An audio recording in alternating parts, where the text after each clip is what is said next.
Hola, en esta semana vamos a seguir explorando el tema de los dispositivos de notificación. Entonces, en este caso, ¿qué les quiero mostrar? Vamos a hablar un poco de notificación audible. Entonces, primero, yo debo tener en cuenta tres conceptos muy importantes. Primero, ¿cuál es el propósito de los sistemas de evacuación? ¿Cuál es el propósito de tener dispositivos de notificación? Y es proveer estímulos, sean estos audibles o visibles, para que las personas, para que los ocupantes puedan evacuar, sepan que hay una condición de alarma y puedan evacuar. Y además informar a las personas que deben realizar una respuesta que deben empezar a ejecutar esos protocolos. Entonces, por ejemplo, en caso de un hospital, yo tengo notificación visible en las áreas donde tengo personas en recuperación, tengo notificación audible en el lugar, por ejemplo, la estación de enfermería, y con eso las enfermeras saben que deben evacuar a las personas, van a las habitaciones, lo sacan y la notificación audible les indica por dónde deben salir.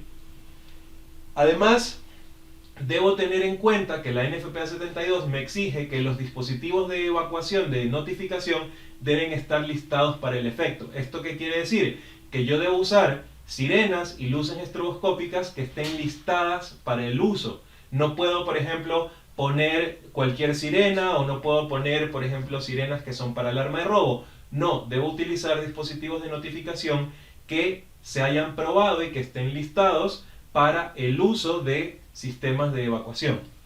Y tercero, debo tener en cuenta en el caso de la notificación audible de que la presión sonora en decibeles no debe sobrepasar los 110 decibeles. ¿Por qué? Porque más allá de los 110 decibeles eso puede causar daño al oído de las personas. Entonces debo tener en cuenta que el ruido, la combinación entre el ruido ambiental y los dispositivos de notificación funcionando, no deben sobrepasar los 110 decibeles para evitar daños a la audición de las personas. Los sistemas de evacuación tienen dos partes o tienen dos modalidades. Tengo la modalidad privada y tengo la modalidad pública.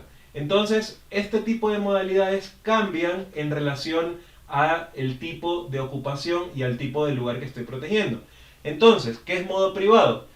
Modo privado se refiere a que es un tipo de notificación que solamente está disponible para las personas que deben evacuar a los ocupantes. Entonces, yo no alerto el área como tal donde están las personas listas para evacuar, sino que notifico un lugar donde hay unas brigadas de respuesta, por ejemplo, y estas brigadas son las que se van a encargar del protocolo de evacuación de las personas. Esto ocurre, por ejemplo, en las cárceles. En las cárceles yo no tengo notificación sonora en las zonas donde están las personas privadas de libertad, porque esto puede causarles algún tipo de reacción que podría llegar a ser violenta. Entonces, en caso de un incendio, el incendio se notifica a las brigadas de emergencia, y son las brigadas de emergencia las que luego realizan las labores de evacuación.